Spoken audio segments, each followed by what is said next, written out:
Welcome back to the Audacity of Him. I'm your host, and today we are diving into a special kind of hell. It's a place reserved not for the overtly malicious, but for the delusionally entitled. We're talking about the ideas guy. You know the type. The man who thinks his brain is a gift to humanity, a boundless fountain of innovation that somehow magically excuses him from taking out the garbage, paying the electric bill, or behaving like an actual functional adult in a partnership. Today's story is about Mark, my husband. Well, my soon-to-be ex-husband. Mark is a dreamer, and I'm the practical one. For 5 years, I let him weaponize that dynamic until it nearly destroyed me. This is the story of my breaking point. This is the story of how I finally woke up, looked at the parasite sitting on my couch, and decided to burn the whole fucking house of cards down. Grab a glass of something, you're gonna need it. Let me paint you a picture of the ecosystem of our marriage. I was a senior director of operations at a logistics firm. My days were measured in 6-minute billable increments, supply chain crises, and mitigating the catastrophic failures of overseas vendors. I made low 6 figures, which sounds great until you realize it was entirely subsidizing a grown man's relentless, expensive cosplay as a Silicon Valley visionary.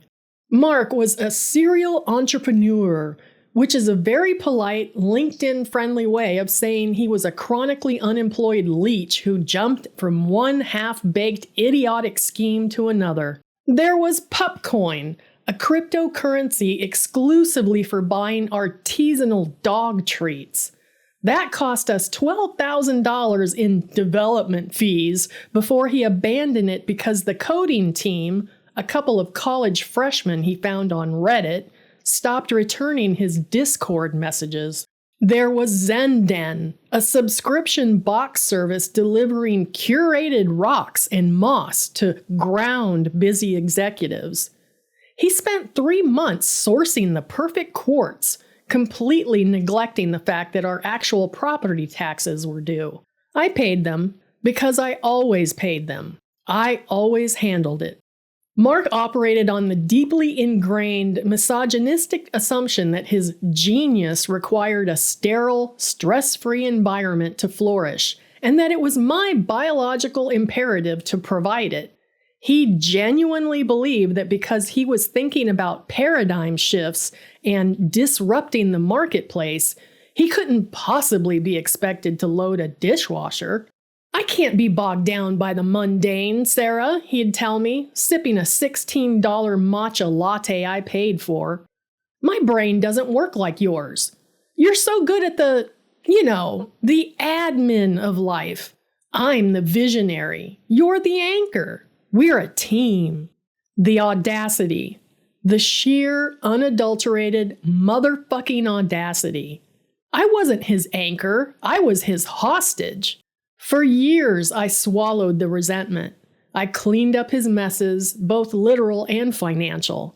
I balanced the checkbook, paid the mortgage, bought the groceries, cooked the meals, scrubbed the toilets, and pretended his investor pitch decks, which looked like they were made by a concussed middle schooler using Microsoft Word art, were brilliant.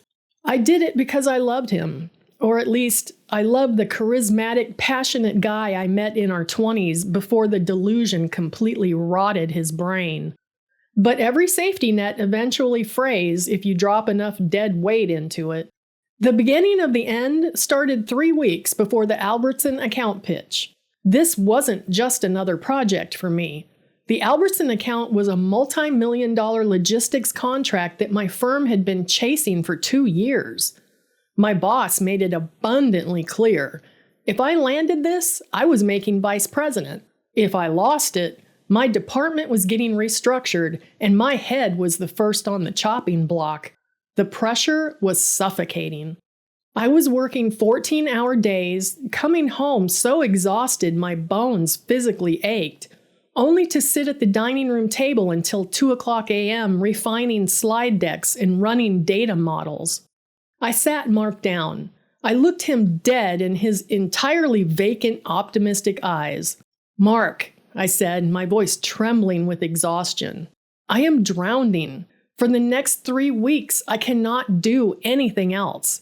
I cannot cook. I cannot clean. I cannot manage the bills. I need you to handle the house. I need you to do the grocery shopping, feed the dog, and make sure the utility bills are paid." I transferred $3,000 into the joint checking account for expenses. "Just keep us alive until the 15th. Please, I'm begging you. Can you do this?" He smiled.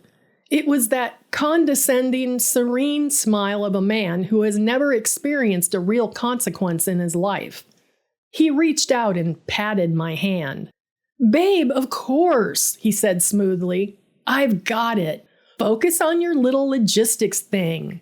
Honestly, it's good timing. I'm in a bit of a strategic hold pattern with Vibe Shift anyway. I'm just waiting on the branding consultants. I can totally hold down the fort."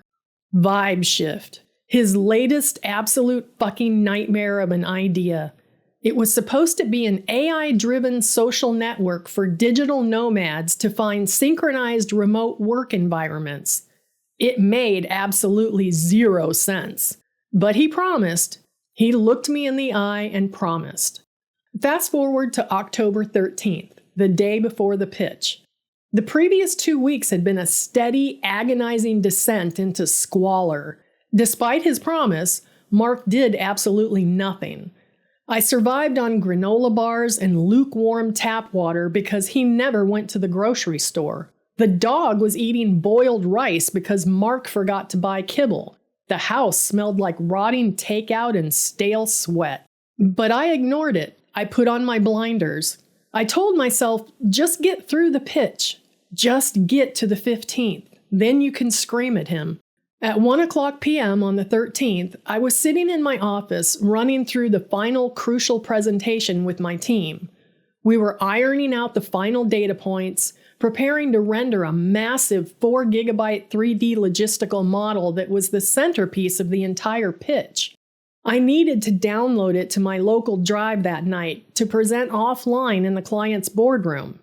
Everything had to be flawless. My phone buzzed on the conference table. I glanced down. It was a fraud alert from our bank. I excused myself, my heart suddenly hammering against my ribs, and stepped into the hallway. I opened the banking app. Suddenly, I couldn't breathe. The joint checking account, the one I had explicitly funded with $3,000 for household expenses, the one linked to my personal emergency savings as overdraft protection, was drained. Not just the $3,000. The overdraft had pulled $5,500 from my private, painstakingly built emergency fund. A single outgoing wire transfer, $8,500, to something called Synergy Branding Solutions, LLC. A cold, absolute stillness washed over me. It wasn't the fiery, chaotic panic I usually felt when he screwed up. It was the icy, terrifying clarity of a woman who realizes she has been sleeping next to a tumor. I called him. It went straight to voicemail. I called again. Voicemail. I texted. "Where is the $8,500, Mark?" No response. I had to walk back into that conference room and pretend my entire life wasn't on fire. I had to smile, point at logistical flowcharts, and motivate my team, all while knowing the man I married had just stolen nearly $9,000 of my hard-earned security to fund his delusional playpen. I didn't leave the office until 8:30 p.m. I drove home in absolute silence. No radio, no podcasts, just the sound of my tires on the pavement and the rhythmic pounding mantra in my head. I am going to kill him. I am actually, physically going to murder him. I pulled into the driveway. The house was pitch black. I frowned, confused. It was only 9:00 p.m. I walked up to the door, unlocked it, and stepped inside. I flicked the light switch. Nothing. I flicked it again. Dead. A wave of dread, heavy and suffocating, rolled over me. "Mark?" I called out into the dark. Hey, babe! A voice drifted from the living room. I pulled out my phone and turned on the flashlight. The beam cut through the darkness, illuminating a war zone. Pizza boxes were stacked like leaning towers of Pisa on the coffee table. Empty beer cans littered the rug. The dog was pacing nervously, whining. And there, in the center of the filth, was Mark. He was lying on the sofa, a blanket pulled up to his chest, aggressively mashing buttons on his Nintendo Switch, which was entirely battery-powered. "Why are the lights out?" I asked, my voice terrifyingly calm. It sounded like it belonged to someone else, someone completely detached from humanity. He didn't even look up from the screen. "Oh, yeah, weirdest thing. Power company shut us off around 4. Fucking monopolistic corporate bullshit, right? They said we missed 2 payments. I tried to argue with the guy on the phone, told him about the macroeconomic shifts, but you know how these wage slaves are. No vision." I stood there, the flashlight beam trembled in my hand. He didn't pay the bill. "Mark," I whispered, "I have to download a 4-gigabyte file tonight for my pitch tomorrow. The pitch that determines my entire career. I need the Wi-Fi. I need my desktop computer. I need the power." He paused his game, finally looking over at me. He had the absolute gall to look annoyed. "Jesus, Sarah, take a breath," he sighed, sitting up and running a hand through his perfectly tousled hair. "It's not a big deal. Just go a Starbucks or something. Or use your hotspot. You're always making mountains out of molehills. It disrupts my peace, honestly. I've had a massive day." Something inside me snapped. It wasn't a loud crack. It was the silent, final severing of a steel cable. "You've had a massive day," I repeated, my voice dropping an octave. "Yeah, babe," he said, standing up and stretching. "The branding consultants for Vibe Shift, they finally got back to me. They loved my mood board. We locked in the retainer. It's happening, Sarah. We are on the ground floor of a paradigm shift." "The retainer," I said, stepping closer to him, keeping the harsh LED light of my phone pointed directly into his retinas. "The $8,500 retainer." He blinked, shielding his eyes, a flicker of genuine nervousness finally crossing his stupid face. "Oh, you saw that? Yeah, look, I meant to talk to you about that, but the creative window was closing. It was a time-sensitive synergy opportunity. You said you wanted me to handle the finances this month." "I told you to buy groceries and pay the fucking electric bill, Mark." The scream tore out of my throat so violently it burned. He took a step back, holding his hands up defensively. "Whoa, hey, psycho. Calm the fuck down. It's an investment. You have to spend money to make money. You're just a corporate drone, Sarah. You don't understand the entrepreneurial mindset. I'm building an empire for us." "An empire?" I roared, advancing on him. "You are building a monument to your own staggering incompetence. You didn't invest my money, Mark. You stole it. You stole my emergency fund to pay some scam artist to make a fucking mood board for an app that doesn't exist, has no code, and makes no goddamn sense. And because of your entrepreneurial mindset, we are standing in the dark, smelling like a landfill, and I am about to lose my job." "You are so suffocating," Mark yelled back, his face turning red, his toxic positivity instantly dissolving into vicious, pathetic defense mechanisms. "You have zero vision. You have never supported me. Every time I try to fly, you tie me down with your petty bureaucratic bullshit. Pay the electric bill, feed the dog, blah, blah, blah. You're a middle manager, Sarah. That's all you'll ever be. I'm a creator. I can't be bothered with this domestic peasant shit." "Domestic peasant shit?" I laughed, a harsh, hysterical sound that echoed in the dark, freezing room. You worthless, parasitic fuck! Who do you think paid for that sweatshirt you're wearing? Who pays for your car? Who bought the groceries you didn't even bother to cook? Me! I am the only reason you aren't living in a cardboard box under a fucking overpass. I am on the verge of a breakthrough, he screamed, genuinely believing his own delusion. When Vibe Shift hits a Series A funding, you're gonna feel so stupid for doubting me. You'll be begging me for a piece of the pie. There is no pie, Mark, I screamed, slamming my hand onto the coffee table, sending a stack of crusty pizza boxes crashing to the floor. There is no pie. There is no app. There is no synergy. There is only a 34-year-old man-child who has sucked me dry of my money, my energy, and my youth.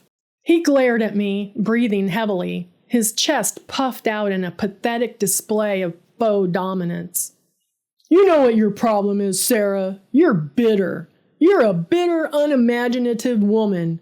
If you can't handle the pressure of being with a high-value man, then maybe you should just leave. He said it like he had an ace up his sleeve. He said it expecting me to crumble, to apologize, to back down because, in his mind, I was nothing without his spark. He thought I was terrified of losing him. He was so wrong. I stared at him for a long, agonizing moment. The rage evaporated, leaving nothing but a vast, icy wasteland of disgust. You're right, I said, my voice eerily quiet. He smirked, a triumphant little twitch of his lips. See, I told you so. You just need to recenter your energy, babe. Now, why don't you go down to Starbucks, download your little file, and we can talk about the Vibe Shift rollout strategy when you get back. I didn't say a word. I turned on my heel and walked up the dark stairs. I went into our bedroom. I pulled my largest, heaviest, hard-shell suitcase out of the closet. I slammed it onto the bed. Zip! The sound of the zipper was loud, metallic, and incredibly satisfying in the silent house. I didn't pack neatly. I didn't care.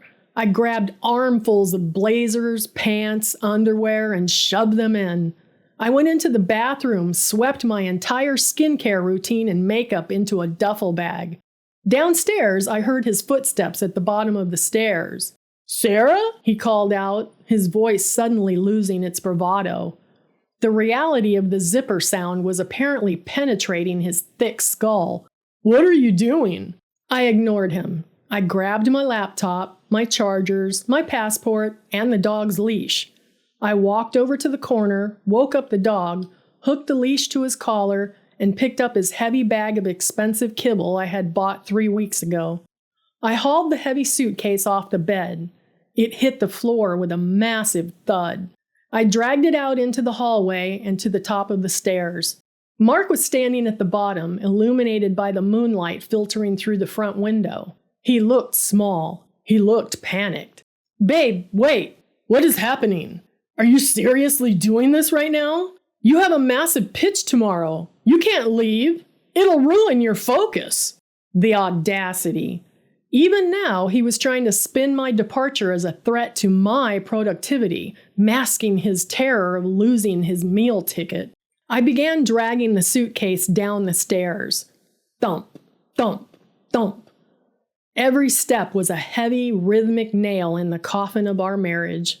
Sarah, stop, he pleaded, his voice cracking, stepping back as I reached the landing. Come on, let's talk about this. We can synergize. We can find a compromise. I'll cancel the branding contract. I'll get the money back. Just put the bag down. I stopped at the bottom of the stairs. I was inches from his face. I could smell the stale beer and the delusion. There is no we, Mark, I said softly, looking him dead in the eyes. You don't get to synergize your way out of this. You want to be a visionary? Great. Envision how you're going to pay the rent next month. Envision how you're going to turn the lights back on. Because as of right now, your primary investor is pulling her funding. Sarah, please, he whined, actually reaching out to grab my arm. I need you. You're my anchor. I violently yanked my arm away. I am not your anchor, Mark. I was your hostage, and I'm finally paying my own ransom. I pushed past him. I dragged the suitcase to the front door, opened it, and led the dog out into the fresh, cool night air. "You can't just leave me here!" he screamed from the doorway, his voice echoing down the quiet suburban street. "I don't even know how to reset the breaker!" I turned back one last time. I looked at him standing in the dark, surrounded by garbage, utterly incapable of surviving without a woman to manage his existence. "Go Google it, you visionary fuck," I said. I slammed the front door shut. I drove to a 4-star hotel downtown. I checked into a suite using the emergency credit card he didn't know about. I plugged in my laptop to their blazing fast, reliable Wi-Fi. I ordered an exorbitant amount of room service. 2 steaks, 1 for the dog, a bottle of very expensive Cabernet, and a slice of chocolate cake. I sat at the desk in a plush white robe looking out at the city lights. I downloaded my 4-gigabyte presentation in less than 10 minutes. I reviewed my notes. I felt calm. I felt lighter than I had in 5 years. The next morning, I walked into the Albertson boardroom. I was sharp. I was rested. I was absolutely ruthless. I delivered the pitch of my life. We closed the deal by 2:00 p.m. I was promoted to vice president by Friday. Mark? I heard through the grapevine that Vibe Shift collapsed 3 days later when the consultants ghosted him with my $8,500. He had to move back into his mother's basement in Ohio. And that, people, is the unvarnished truth about the ideas guy. They will sell you on a future they have absolutely no intention of building, all while expecting you to lay the bricks, mix the mortar, and pay for the privilege of watching them take the credit. Don't be their anchor. Don't be their safety net. When a man tells you he's too brilliant for the mundane realities of life, believe him. And then run in the opposite direction before he maxes out your credit card. Thank you for tuning in to the Audacity of Him. If you have your own story of a man whose audacity defied the laws of physics, drop it in the comments below. Don't forget to like, subscribe, and share this with a friend who really, really needs to hear it. Until next time, keep your standards high and keep your bank accounts separate.